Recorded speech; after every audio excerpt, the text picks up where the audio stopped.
দর্শক আসসালামু আলাইকুম। কনফিডেন্স ফিজিওথেরাপি ব্যথা নিরাময় চিকিৎসা কেন্দ্র থেকে আপনাদেরকে ধন্যবাদ এবং অভিনন্দন জানাচ্ছি। দর্শক, আজকে আমরা কথা বলবো অ্যাঙ্কেল স্প্রেন নিয়ে। অ্যাঙ্কেল জয়েন্ট সম্পর্কে আমরা মোটামুটি বিভিন্ন সময় আমরা কথা বলেছি। আমরা আমাদের পায়ের যে গোড়ালির যে জয়েন্টটা, সেটাকে আমরা অ্যাঙ্কেল জয়েন্ট বলে থাকি। এখানে অনেকগুলা বোনস, অনেকগুলা লিগামেন্ট এর সাথে অ্যাটাচ থাকে। তা আমরা লিগামেন্ট গুলাকে যদি একটু পরিচয় করাই, আমাদের ঠিক অ্যাঙ্কেলের এই সাইডটায় যে লিগামেন্ট গুলা থাকে, বেশ কিছু লিগামেন্ট জয়েন্টটাকে আর্টিকুলেট করে রাখে, অর্থাৎ জয়েন্টটাকে শক্ত করে বেঁধে রাখে। যদি কোনো কারণে যদি অ্যাঙ্কেলটা মিডিয়ালি রোটেট হয়ে যায়, অর্থাৎ অ্যাঙ্কেল জয়েন্টটা যদি এভাবে মিডিয়ালি কোনো কারণে রোটেট হয়ে যায় এবং ওভার স্ট্রেস হয়, সেখান থেকে যদি এই লিগামেন্ট গুলায় আমরা যদি একটু দেখি, আমাদের এখানে লিগামেন্ট গুলো এভাবে একটার সাথে টান দিয়ে আটকানো থাকে।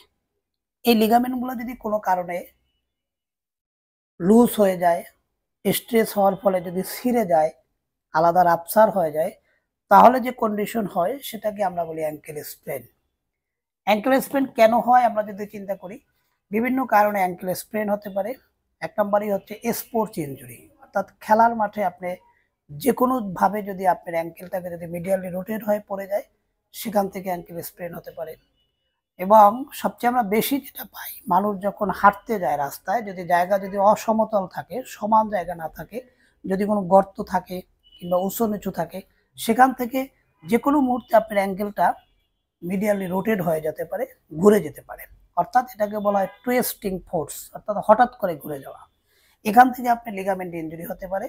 এরপরে হতে পারে, ধরেন যদি কোনো সার্জারি হয় আপনার ওখানে, সে সার্জারির কারণে যদি লিগামেন্ট ক্ষতিগ্রস্ত হয়, সেখান থেকে হতে পারে। অথবা দেখা যায় যে অনেক যাত্রী যারা বাস থেকে নামতে যায়, হঠাৎ করে যখন রানিং বাস থেকে যখন নিচে নামতে যায়, তখন পাটা কোন জায়গায় পড়লো সেটা অনেকেই খেয়াল করেন না। তখন দেখা যায় যখনই আপনি নিচে পালা দিতে যান, তখনই পাটা হঠাৎ করে ঘুরে যাচ্ছে। এখান থেকে আপনার অ্যাঙ্কেল স্প্রেন হতে পারে। তাহলে আমরা প্র্যাকটিসে স্বাভাবিক অ্যাঙ্কেল স্প্রেন যেগুলো পাই, সব হচ্ছে এই জাতীয় ট্রমাটিক হিস্টোরি। হতে পারে রোড ট্রাফিক অ্যাক্সিডেন্ট, অথবা আপনি পড়ে গেলেন, অথবা হোঁচট খেয়ে পড়ে গেলেন, অথবা খেলার মাঠে আপনি ইনজুরি হতে পারেন। এগুলো সবই হচ্ছে অ্যাঙ্কেল স্প্রেনের মূল কারণ। এবার আমরা আসি অ্যাঙ্কেল স্প্রেন হলে আসলে কি হয়। এক নম্বর হচ্ছে পেইন। পেইনটা হচ্ছে খুবই সিভিয়ার পেইন, এটাকে আমরা টেন্ডারনেস ডেভেলপ বলি এটাকে। পেইনটা এমন হয় যখন আমি ধরতে যাই তখন সিভিয়ার পেইন হয়, মানে ধরতে স্পর্শ করলেই পেইন ফিল করে, এবং অল্প সময়ের ভিতরে বেশ কয়েক মিনিট পরেই পাটা মনে হচ্ছে ফুলে গেছে, এরকম হতে পারে। এবং মুভমেন্টটা হঠাৎ করে কমে যায়, যখন পা ফুলে যায়, পেইন হয়, তখন জয়েন্টটাকে সামনে পিছনে এভাবে মুভমেন্ট করা খুব ডিফিকাল্ট হয়। এবার আমরা আসি যে এই জাতীয় অ্যাঙ্কেল স্প্রেন যখন হয়, এর ম্যানেজমেন্ট কি হতে পারে। এটাকে আমরা দুই ভাগে ভাগ করতে পারি।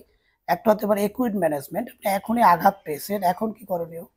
অথবা আপনার এই ব্যথাটা দীর্ঘদিনের, অনেক আগে আপনি ব্যথা পেয়েছেন, এখন এটার করণীয় কি হতে পারে। আমরা যদি একুইট সেক্টরটাকে ভাগ করি, সেক্ষেত্রে প্রথম ম্যানেজমেন্ট হচ্ছে, আমরা বলি পেরাইস, PRIC। পিতে হচ্ছে প্রোটেকশন। প্রোটেকশন আমরা কিভাবে করব, এই প্রোটেকশন হচ্ছে আপনি যেই পদ্ধতিতে অ্যাঙ্কেল স্প্রেন হয়েছে, ফার্দার যাতে আপনার অ্যাঙ্কেল স্প্রেন না হয়, তার জন্য আপনাকে সতর্ক থাকা। প্রাইসের আর যদি আমরা চিন্তা করি, আর এ হচ্ছে রেস্ট, অর্থাৎ আপনি এই মুহূর্তে অ্যাঙ্কেল স্প্রেন হয়েছে, আপনি এখনই পায়ে ভর দেবেন না, এখনই ওভারলোড নেবেন না, ওভার প্রেশার দেবেন না, আপনাকে একটা নির্দিষ্ট ডিউরেশনে রেস্টে থাকতে হবে। আর প্রাইসের সি হচ্ছে কম্প্রেশন। কম্প্রেশনের ক্ষেত্রে আমরা যেটা করি সেটা হচ্ছে আমরা জয়েন্টটাকে ক্রেপ ব্যান্ডেজ, আমরা স্বাভাবিক তো বাজারে ক্রেপ ব্যান্ডেজ পাওয়া যায়, এখান থেকে শুরু করে আমরা পুরো জয়েন্টটাকে ক্রেপ ব্যান্ডেজ বেঁধে একটা ক্লিপ দিয়ে আটকে রাখি। তাতে সুবিধা যেটা হয় সেটা হচ্ছে হুট করে জয়েন্টটা মুভমেন্ট হয় না এবং জয়েন্টটা কম্প্রেসড অবস্থায় থাকে। এরপর ইতে হচ্ছে ইলিভেশন, না সরি, এর আগে আছে আইস। আইসে সরি আইয়ের হচ্ছে আইস। আইসে যেটা হয় সেটা হচ্ছে আমরা বরফের চাকা কিংবা ফ্রিজ থেকে আপনার যদি কোল্ড প্যাক থাকে সেটা ইউজ করতে পারেন, অথবা ছোট বরফ যদি আপনি বাসায় বানানো থাকে কোনো অ্যাক্সিডেন্টাল কাজে ইউজ করার জন্য, সেটা ব্যবহার করতে পারেন। সে আইস দিয়ে আমরা যদি কম্প্রেশনটা দেই দিনে 2 বার 3 বার 5 বার 7 বার ডিপেন্ড করবে সিভিয়ারিটির উপর আপনার কি পরিমাণ ইনজুরি। এর সেক্ষেত্রে আমরা প্রশ্ন হচ্ছে কতক্ষণ আইস দিবেন। এই প্রশ্নটা আমাদের কমন প্রশ্ন। সেটা হতে পারে 10 মিনিট 15 মিনিট, এভাবে হতে পারে প্রতিদিন সকাল দুপুর রাত্র, অথবা প্রতি 1-2 ঘন্টা পর পর আইস ব্যবহার করা। এটা পুরোটাই ডিপেন্ড করবে আপনার কি পরিমাণ ইনজুরি তার উপরে। সর্বশেষ প্রাইসের হচ্ছে ইলিভেশন। ইলিভেশন মানে হচ্ছে জয়েন্টটাকে একটু উঁচু করে রাখা। সেক্ষেত্রে আমরা যেটা করি, জয়েন্টটাকে আমরা যখন ফ্ল্যাট হয়ে যখন কেউ শোয়, তখন আমরা ঠিক পায়ের এটার নিচে একটা বালিশ দিয়ে দিই, সেটা হতে পারে সুপার কুশন অথবা মাথার বালিশ। এটা দিয়ে পাটাকে আমরা একটু এলিভেট করে রাখি, যাতে করে সোয়েলিংটা মিনিমাইজ হয়ে যায়, যাতে ওই জায়গাটা ফোলা না থাকে। এটাই হচ্ছে আমাদের একুইট পর্যায়ের অ্যাঙ্কেল স্পিনের চিকিৎসা।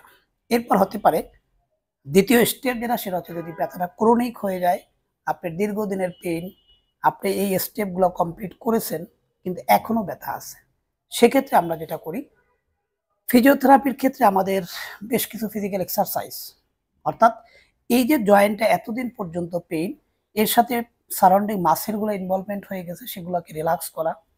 এর ভিতরে জয়েন্টটার ভিতরে একটা জড়তা চলে আসতে পারে, ফ্রোজন হয়ে যেতে পারে, সেটাকে মেনটেন্স করা। এবং বিশেষ করে আমাদের যে টেন্ডো এক্লিস যেটাকে আমরা বলি, বডির সবচেয়ে বড় টেন্ডন, এই টেন্ডনটাকে আস্তে আস্তে স্ট্রেসিং করে আমরা ফ্লেক্সিবল করে ফেলা। এটা হচ্ছে আমাদের ক্রনিক স্ট্রেসের কাজ। এরপর বেশ কিছু মডালিটিস, যেমন আল্ট্রাসাউন্ড থেরাপি। এটা একটা সাউন্ড ওয়েভ ভাইব্রেশন, যেটা খুব ডিপথ অফ পেনিট্রেশন, একদম ভিতরে চলে যায়। একদম ভিতরে যদি কোনো ইনফ্লামেশন থাকে সেটাও মিনিমাইজ হতে পারে। পাশাপাশি হতে পারে ওয়াক্স থেরাপি। ওয়াক্স মানেই অর্থাৎ মোম থেরাপি, যেটা এই মোমের ভিতরে প্যারাফিন হয়, বেজলিন হয়, আরো কিছু মেডিকেশন অ্যাড করা থাকে, যেটা আপনি সুপারফিশিয়ালি ইউজ করলে পরে সোয়েলিং থাকলে যেমন কমে যায়, পাশাপাশি আপনার পেইনটা এবং ইনফ্লামেশনটা কমানো খুবই গুরুত্বপূর্ণ ভূমিকা পালন করে। সবচেয়ে ইম্পর্টেন্ট হচ্ছে লেজার থেরাপি। এটার পাশাপাশি যদি আমরা ক্রনিক স্টেজে লেজার ইউজ করতে পারি, সেক্ষেত্রে খুবই ভালো রেজাল্ট পাওয়া যায়।